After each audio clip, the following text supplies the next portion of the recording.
guys! I'm Jefferson Vlog. So, for today's video, ituturo ko sa inyo guys kung saan ang bukasan ng ProMac TV flat screen kapag wala kayong remote or wala ng battery yung remote ninyo and kailangan nyo buksan yung TV and kailangan nyo ring patayin yung TV.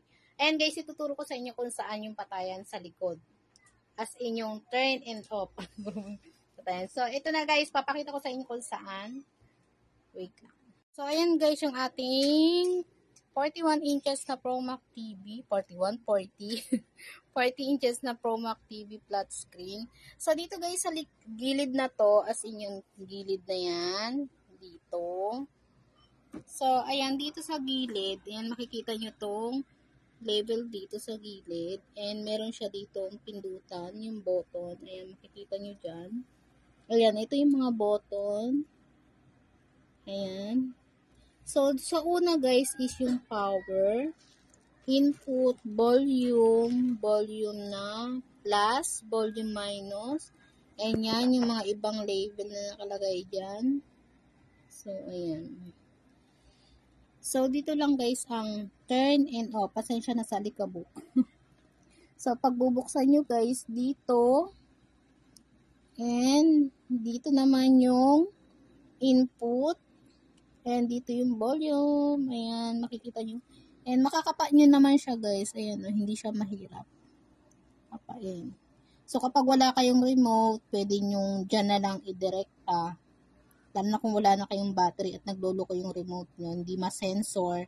Ayan, dyan pwede nyo pindutin. Madali lang. Ayan nga guys, isaksak muna natin. Ito guys yung TV Plus. Tanggalin ko muna yung ano. So, ito yung TV Plus. Ayan.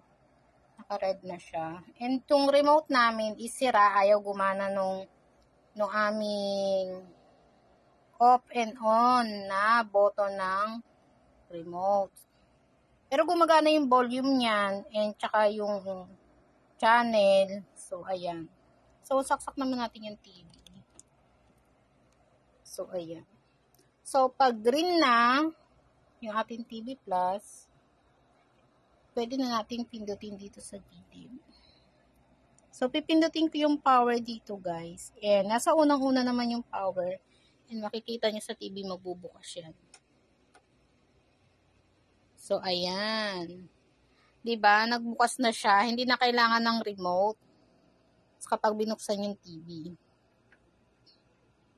So, direct na siya dyan. So, ayan, lalabas si ProMac.